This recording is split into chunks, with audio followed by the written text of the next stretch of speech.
नरोत्तम मिश्रा ने नामांकन फॉर्म खरीद लिया है। यह बड़ी जानकारी।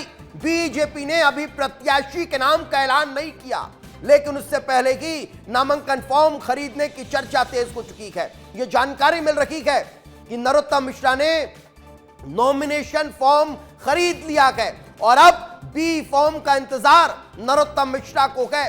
जैसे कि नाम घोषित किया जाता है, पार्टी से बी फॉर्म मिलता है और नरोत्तम मिश्रा पूरे लाव लश्कर के साथ ये फॉर्म दाखिल कर सकते हैं। इस वक्त हमारे सहयोगी अनिल हमारे साथ जुड़ चुके हैं, उन्हीं से बातचीत करते हैं। अनिल, क्या ताजा अपडेट? बिल्कुल बिल्कुल, देखिए दीपेश, अभी दतिया उपचुनाव को लेकर उम्मीदवार घोषित नहीं हुए हैं, लेकिन सियासी जो सरगर्मी है वो तेज हो गई है और यही वजह है कि पूर्व गृह मंत्री नरोत्तम मिश्रा यानी बीजेपी की तरफ से प्रबल दावेदार माने जा रहे हैं। उन्होंने आज नामांकन फॉर्म खरीद लिया है, लेकिन नहीं तो क्या पार्टी से कोई संकेत मिल गए क्या नरोत्तम मिश्रा को? पार्टी से कोई संकेत तो नहीं मिले? बिल्कुल, देखिए दीपेश, जिस तरीके से प्रबल दावेदार के रूप में नरोत्तम मिश्रा का ही इकलौता नाम अभी शामिल है, तो कह सकते हैं कि देखिए जिस तरीके से पार्टी में लगातार ये भी कयास लगाए जा रहे हैं कि सिंगल नाम सिर्फ नरोत्तम मिश्रा का है उम्मीदवार के रूप में, और यही वजह है कि जिस तरीके से देखिए भले ही अभी उनका उम्मीदवार के नाम पर घोषित नहीं हुआ है, लेकिन उन्होंने नामांकन फॉर्म खरीद लिया है। तो नामांकन खरीद लिया गया, अभी भले पार्टी ने उम्मीदवार नहीं बनाया हो। खैर, फिलहाल बहुत बहुत शुक्रिया इस तमाम जानकारी के लिए। अब देखने वाली बात होगी कि दतिया विधानसभा उपचुनाव के लिए कांग्रेस अपने उम्मीदवार के नाम पर क्या चर्चा कर रही है। तो अंतिम मोहर लगने की तैयारी है। सूत्रों के मुताबिक पूर्व विधायक राजेंद्र भारती की पत्नी शोभा भारती का नाम सबसे आगे चल रहा है और कांग्रेस पार्टी शोभा भारती को ही चुनाव मैदान में उतार सकती है। क्यों? क्योंकि सिंगल नाम पार्टी ने आला कमान को भेजा है। अब दिल्ली में आधिकारिक मोहर लगने का इंतजार है, यानी इधर नरोत्तम मिश्रा के नाम पर चर्चा लगभग तय मानी जा रही है और उधर शोभा भारती को टिकट दिया जाने वाला है। तो शोभा भारती के नाम की चर्चा क्यों हो रही है? दरअसल सहानुभूति कार्ड खेलने की कोशिश कांग्रेस कर रही है। राजेंद्र भारती का अच्छा खासा प्रभाव रहा है। सहानुभूति भुनाने के लिए पत्नी को चुनावी मैदान में उतारा जा रहा है। परिवार से ही टिकट देने की तैयारी बहुत लंबे समय से चल रही थी। शिक्षित चेहरा है शोभा भारती के लिए। यह कहा जा रहा है केमिस्ट्री में एमएससी किया हुआ है। शोभा भारती एक सुशिक्षित गृहिणी है। राजेंद्र भारती की राजनीति का बैक सपोर्ट उन्हें मिला हुआ है। यही कारण है कि पैनल में सबसे ऊपर नाम उन्हीं का है। पूर्व विधायक घनश्याम सिंह ने चुनाव लड़ने से इनकार कर दिया है और अब उनका नाम लगभग तय माना जा रहा है, तो वे चुनाव मैदान में उतर रही है। लेकिन इसी खबर को लेकर दतिया से इस वक्त हमारे सहयोगी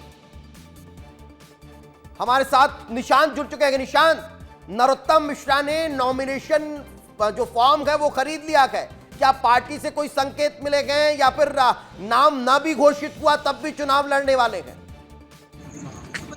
जी, मैं आपको बता दूं, आज ही डॉक्टर नरोत्तम मिश्रा ने नॉमिनेशन फॉर्म लिया है और उनके साथ साथ जो निर्दलीय प्रत्याशी हैं उनके साथ करीब 3 लोगों ने और भी फॉर्म लिए हैं।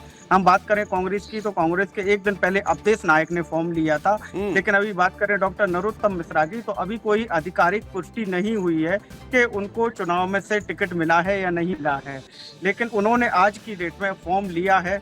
लेकिन हम बात करें नरोत्तम मिश्रा की, तो नरोत्तम मिश्रा के बराबर जिले में जनसंपर्क जारी है, आम सभाएं भी बराबर जारी हैं, लेकिन अभी ऐसी कोई पुष्टि नहीं आई है कि बिल्कुल अभी कोई आधिकारिक पुष्टि नहीं। लेकिन उस आधिकारिक पुष्टि के बिना नॉमिनेशन फॉर्म खरीदना, क्या यह दर्शा रहा है कि उन्हें कोई अंदरूनी संकेत मिल रखे हैं? फिलहाल बहुत बहुत शुक्रिया इस तमाम जानकारी के लिए। अब ये देखने वाली बात होगी। लेकिन इसी के साथ कांग्रेस पार्टी फूंक फूंक कर कदम रख रही है। उपचुनाव को लेकर एक और रणनीति तैयार की जा रही है। चुनाव में प्रत्याशी का नामांकन निरस्त होने और लोकसभा चुनाव के दौरान इंदौर में हुए घटनाक्रम से सबक लेते हुए अब कांग्रेस पार्टी प्लान बी पर काम कर रही है। कांग्रेस के पूर्व विधायक शैलेंद्र पटेल ने कहा कि दतिया उपचुनाव के लिए हम डमी कैंडिडेट उतारने की तैयारी में हैं ताकि कहीं किसी तरह से कोई डेंट न लगा पाए।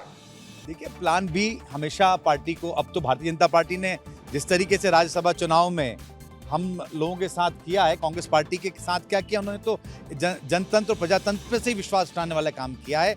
जिस तरीके से चीरहरण हुआ है प्रजातंत्र का, तो हम लोग सचेत हैं और निश्चित रूप से जो जो हमें काम देखना होगा लीगली वो हम सब लोग काम देखेंगे, डमी प्रत्याशी भी उतारेंगे और जो इनके मंसूबे अब तो सामने आ ही गए हैं तो अब हम अलर्ट हैं और उस अलर्टनेस के हिसाब से दतिया चुनाव में सारा का सारा नामांकन की प्रक्रिया में हम लोग देखेंगे और डमी प्रत्याशी भी उतारेंगे।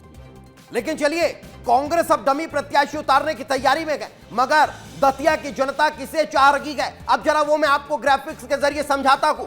दतिया की जनता का झुकाव किस ओर के, वोट प्रतिशत के जरिए समझते हैं। साल 2008 का दरअसल जो रिजल्ट है उसको समझिए।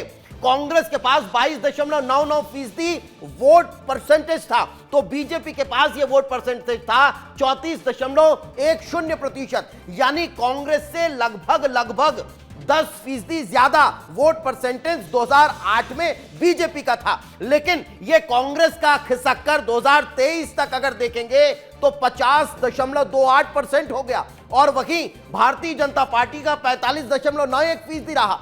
यानी कांग्रेस के जो वोटिंग परसेंटेज है उसमें दतिया में बेतहाशा वृद्धि हुई है। यानी झुकाव जो है वो जनता का कांग्रेस पार्टी की तरफ इन कुछ वर्षों में होता हुआ नजर आया है। यही कारण है कि अब कांग्रेस पार्टी बहुत आश्वस्त नजर आ रही है इस चुनाव को लेकर। अब देखने वाली बात होगी कि ये उपचुनाव जो होने जा रहे हैं उसमें परिणाम किस तरफ झुकता है, उसमें जनता का झुकाव किस तरफ रहता है, ये आने वाला वक्त बताएगा।